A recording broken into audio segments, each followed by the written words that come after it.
요즘에 제일 많이 듣는 질문이 있어요. 미국 주식시장은 잘 안 빠지는데 우리나라 주식시장은 왜 이렇게 많이 빠지냐? 이거 우리나라만 뭔가 문제가 크게 터지는 거 아니냐?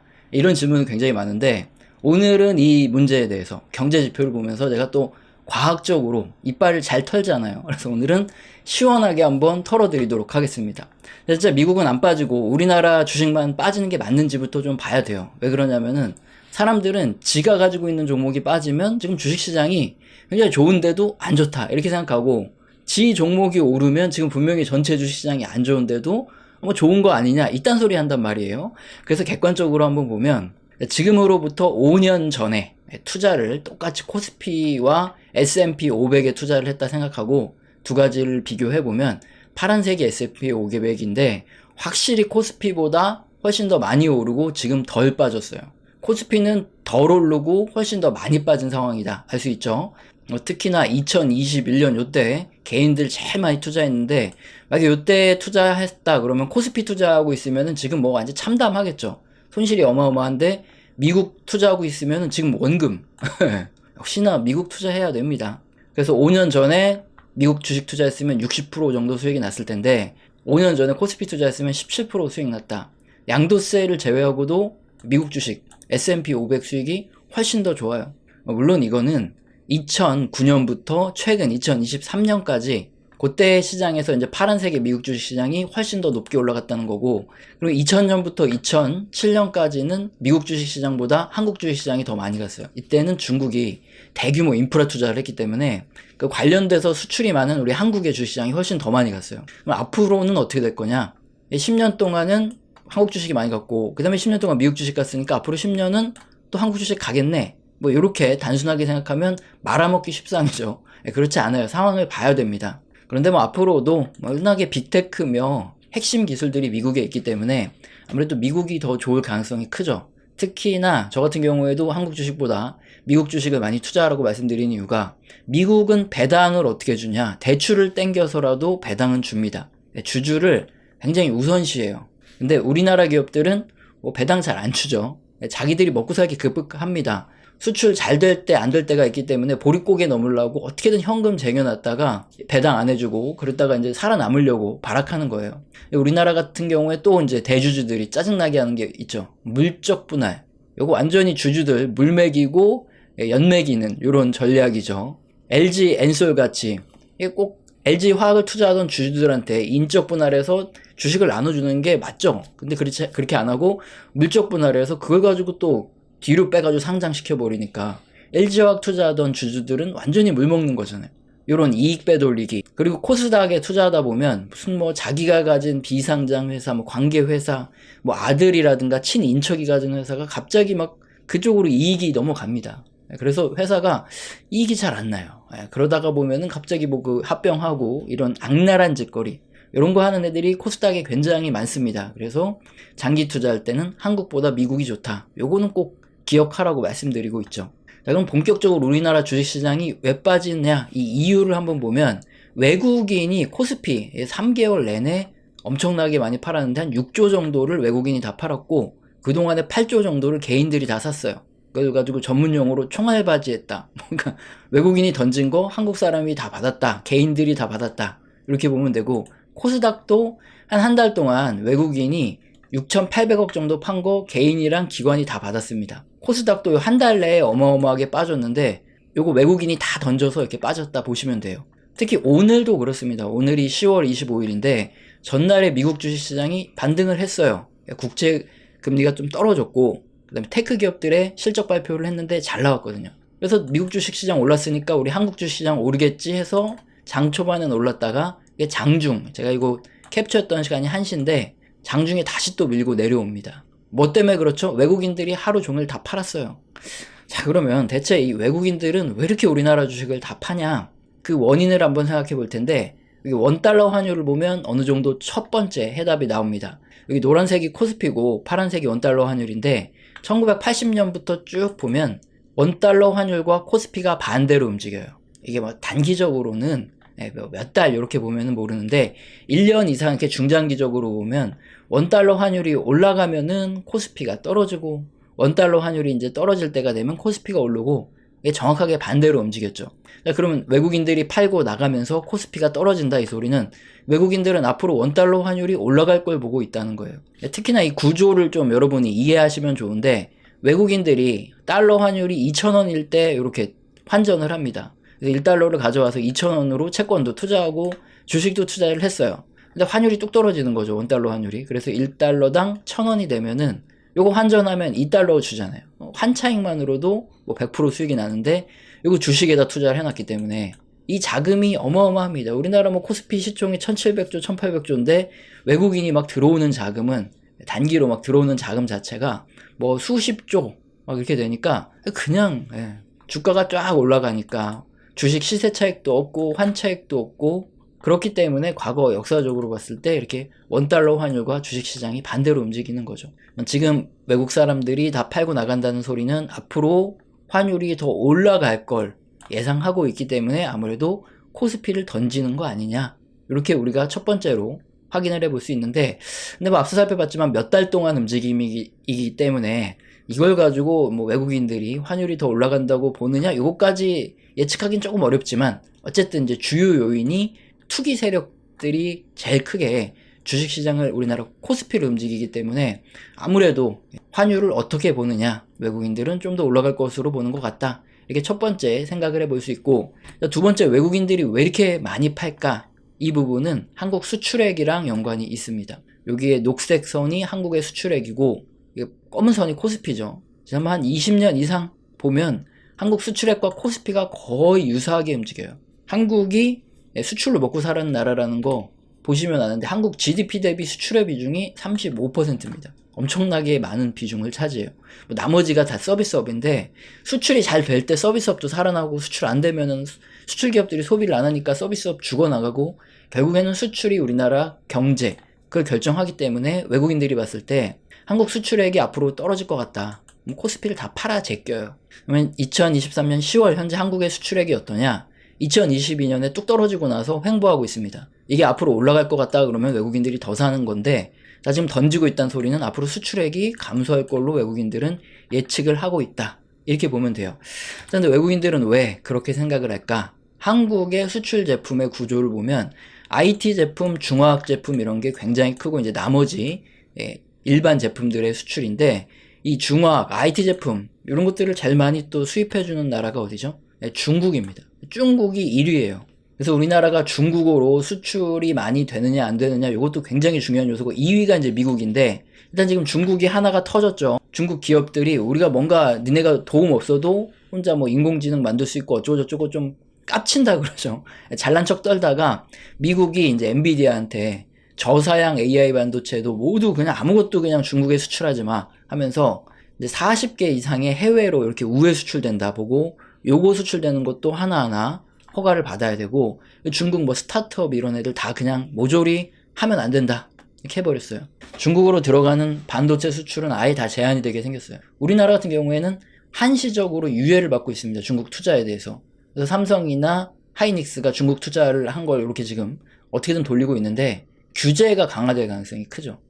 외국인들은 앞으로 가면 갈수록 중국으로 수출이 감소하면서 IT 제품 특히 뭐 중화학도 그렇겠지만 한국의 수출이 앞으로 떨어질 걸로 보고 있기 때문에 이렇게 주식시장에서 자금을 빼고 있구나 이렇게 예측을 해볼 수 있어요. 딱 봐도 주식시장이 굉장히 위험하고 안 좋겠구나 이게 딱 알 수 있죠. 올해 내내 이런 이슈들이 있었기 때문에 어쨌죠. 올해는 이제 현금화를 해야 될 시기고 리스크 관리를 해야 될 시기라 이렇게 말씀을 드렸는데 뭐 10년물 국채 미국 요것만 봐도 어느 정도 조심해야 된다 답이 나오는 게 2007년에 미국의 금융위기 터질 때 보면 10년물 국채 이렇게 높지 않습니까? 국채 금리가 높다는 소리는 대출 금리가 높다는 소리죠. 대출을 빌리기가 너무 힘든 거예요. 이자가 워낙에 세니까 자금 조달이 안 되는 기업들이 망하고 뭐 부동산 떨어지고 돈 안 돌고 이러면서 경기 침체가 되니까 이렇게 주식시장이 폭락을 했는데 지금 또 똑같이 왔어요. 5%, 뭐 4.8% 지금 좀 떨어지긴 했는데 어쨌든 요 상황에 있습니다. 지금도 대출 받기 굉장히 어렵고 대출 금리가 너무 높은 거예요. 뭐 기업이든 개인이든 부도날 확률이 굉장히 높다는 거죠. 자, 그래서 우리는 어떻게 해야 된다고 늘상 말씀드리냐. 경제지표가 살아나고 회복될 때, 성장할 때 우리가 매수하고 이제 존버 인베스트 하잖아요. 근데 경기가 둔화되고 침체될 때는 그냥 투자 쉬면 됩니다. 이럴 때 뭐 뛰어들어서 투자라고 했다가 잘못하면 그냥 원금만 손실 나고 크게 손해봐요. 이렇게 경기 둔화나 침체 때는 현금 또는 이렇게 채권 있죠. 국채 같은 거 매수하고 있다가 그때 또 주식시장이 폭락했을 때 채권 같은 게 급등을 합니다. 달러도 급등을 하고. 그래서 그때 폭락했을 때 쓸어 담을 준비를 하고 있는 거예요. 양털깎기라고 들어보셨어요? 대출을 어마어마하게 해줘서 사람들이 그 대출로 막 집 사고 주식 사고 하면서 성이 만들어지는 거예요. 사상 누각이 만들어지면 그때 금리가 딱 올라가면 완전히 와장창 무너집니다. 그러면은 그 밑에서 싹 회수하는 사람들이 있어요. 항상 그 사람들이 돈을 엄청 버는데 그게 역사적으로 계속 반복됐습니다. 그래서 그걸 뭐 숭흥빙이 양털깎기라고 표현을 하는데, 여러분이 양털깎기를 당하는 사람이 될 건가, 양털깎기를 하는 사람 폭락했을 때 쓸어 담고 높을 때 팔고 이렇게 해서 양털깎기를 계속 하면은 부자 되는 거고, 당하면은 바보 되는 거예요. 폭락할 때 두 부류가 있습니다. 폭락할 때 내가 주식 투자를 잘못해서 아마 마이너스 50인데 어떻게 하면 됩니까? 이렇게 물어보시는 분이 있어요. 뭐 어떻게 합니까? 자기도 이미 알고 있는 뭐 확인 사살해 달라는 거죠. 그냥 뭐 잣된 거죠. 근데 반대로 국채나 이런 거 갖고 있던 사람들은 폭락했을 때 갑자기 확 튀어올라요. 막 20, 30% 플러스 수익이 났는데, 이거 무섭다. 주식시장이 이렇게 폭락했는데 나만 수익 보고 있어서 이거 어떻게 될지 모르겠다. 아니 뭐 달러를 갖고 있는데 갑자기 달러가 급등해서 20, 30% 수익 났다. 이거 어떻게 해야 되냐. 자, 그런 분이 또 반대로 있습니다. 자, 그러면 당연히 다 이제 현금화 하시고 그거 가지고 폭락 쓸어 담을 준비하고 있다가 이제 저점에서 이제 같이 쓸어 담읍시다. 이렇게 얘기가 되는 거죠. 그래서 양털깎기를 당해서 폭락 때 주식 50% 마이너스 났는데 어쩌야 해야 되나요? 뭐 이런 소리 하면 절대 안 되겠죠. 반대로 폭락했을 때 현금 가지고 있는데 언제 매수할지 이런 걸 고민하는 사람이 그래야 돈을 번다. 이겁니다. 도움 되셨길 바라고요. 우리 채널 시청하시고 도움이 되셔서 정말 순수하게 후원 주시는 감사하신 분들이 계십니다. 제가 뭐 감사합니다라고 말로만 때우지 않고 한 달 동안 소통을 진행하는데 뭐 교육 같은 뭔가 이렇게 가르쳐 드리는 소통을 매주 진행하고 있어요. 여기서는 거시경제 사이클뿐만 아니라 각 산업의 사이클, 그리고 그 업황과 함께 움직이는 종목, 기업들에 대한 얘기도 나옵니다. 공개된 방송에선 하기 힘든 이런 얘기들을 하고 있기 때문에 영상 하단에 설명란 꼭 읽어보시고 해당되시면 메일 주시길 바랍니다. 그리고 우리 영상 맨 마지막에는 그동안 우리 채널에서 어떤 얘기를 했고 어떤 의견을 드렸고 이런 것들 가감없이 솔직하게 말씀드리고 있어요. 그러니까 보시고 도움을 받으셨으면 좋겠습니다. 내고 있는지, 과거에는 어떻게 의견을 냈었는지 이런 거 항상 증거 영상도 계속 올려드리는데 귀찮아요. 그래서 그냥 바로 설명을 드릴게요. 우리 엔비디아의 차트가 바로 우리 흑역사를 그대로 증명합니다. 제가 2019년에 유튜브를 시작했는데 2019년 말에 60% 채권을 가지고 있어라 이렇게 얘기했다가 엄청나게 욕을 먹었어요. 비아냥을 거의 한 2020년 3월 코로나 터지기 직전까지 들었습니다. 그랬는데 다행히 현금 갖고 있다가 저점 매수 이제 해야 된다. 우리 현금 갖고 있으니까 이 얘기했다가 블렌집에 부채질 하냐 이러면서 어마어마하게 쌍욕을 먹었어요. 그러면 이게 맞춘 거잖아요. 그럼 이제 경제 채널에서 뭐 와 이러면서 성지순례 어쩌고저쩌고 하면서 구독자가 늘어야 되잖아요. 근데 구독자가 안 늘어요. 조회수도 안 늘고 구독자도 안 늘어. 맞췄는데.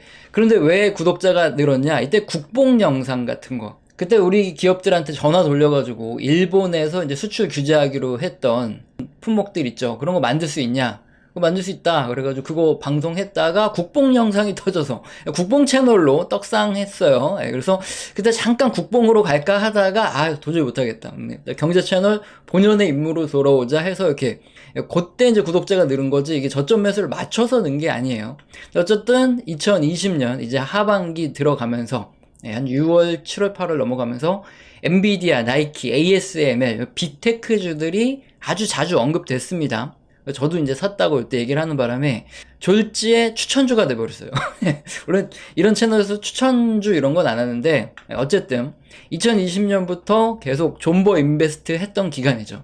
그래서 우리 채널 보면은 이제 어디 뜸하게 가 있다가 어디 이제 처물려가지고 마음고생 하시는 분들이 우리 채널에 와서 존버 하라는 거 얘기 듣고 위안을 삼고 가던 때가 2020년부터 2022년 한 4, 5월 요때까지예요. 근데 2022년 4월에 그때 이제 전향을 하죠. 존버가 아니다. 근데 이때 3월부터 4, 5월 뭐 이때까지 계속 기술주에 대한 우리가 갖고 있는 거 요 정도면 뭐 많이 먹었지 않냐 이렇게 매도 의견을 냈다가 얘기도 안 하고 매도로 전환했다. 존버에서 매도로 갑자기 금세 손바닥 뒤집듯 바뀌었다 하면서 엄청나게 욕을 먹었어요. 변절자 이렇게 그래서 그때 댓글창이 닫힌 거예요. 욕을 너무 먹으니까. 자, 그렇게 이제 매도를 해야 되는데, 문제는 제가 분할 매도를 하는 바람에 2022년 5월 이후에 급락을 했어요, 기술주들이. 그래서 못 팔고 물렸습니다. 그래서 2022년 내내 영상 보시면은 2023년쯤에, 초쯤에 아마 뭐 기준금리 인상 중단 얘기 나오고 뭐 그러면서 반등이 있을 것이다. 그때 팔자. 그때 팔고 그 다음에 이제 현금 잘 가지고 있자.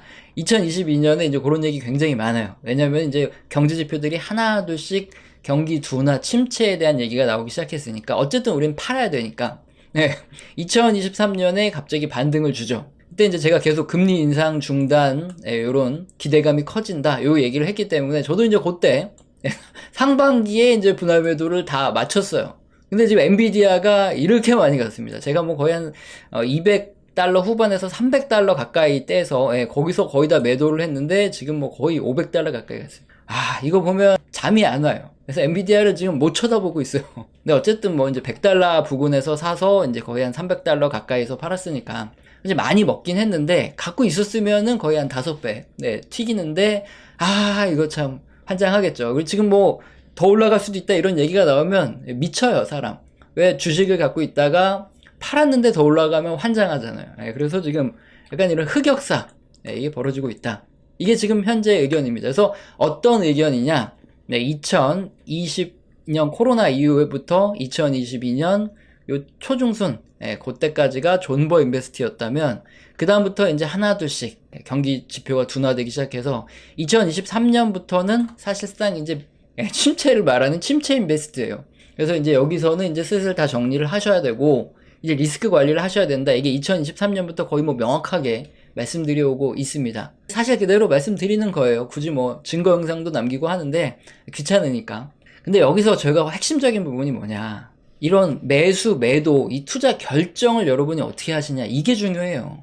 우리 채널에서는 어떻게 한다? 경제지표 다수에서 경기 둔화 신호가 나오면 그때는 이제 리스크 관리를 언제부터 경제지표 다수에서 경기 둔화와 침체에 대한 이런 시그널이 나왔냐? 2022년 이제 하반기부터 시작해서 경제 지표들이 하나둘씩 경기 둔화에 대한 지표들이 나오기 시작하더니 2013년 되면서 이제 경기 둔화 신호들이 거의 많이 나오기 시작했어요. 확실하게. 자, 그러면 이제 2023년에는 가지고 있던 걸 매도하고 리스크 관리를 해야 되는 거죠. 그리고 이 매도는 사실 테크닉이에요. 오랫동안 주식시장을 하다 보니까 알게 되는 건데, 요거 그림 2022년 내내 보여드렸던 거 아직도 쓰고 있어요. 그때 당시 이게 기준금리가 파란색인데, 이게 거의 1%도 안 올랐을 때, 영상 보면 내내 똑같은 얘기를 하는데, 항상 역사적으로 어떻다? 이게 파란색이 기준금리 인상이 중단되고 하락할 때, 그때 한 번씩 주식시장에 랠리가 꼭 이렇게 오더라.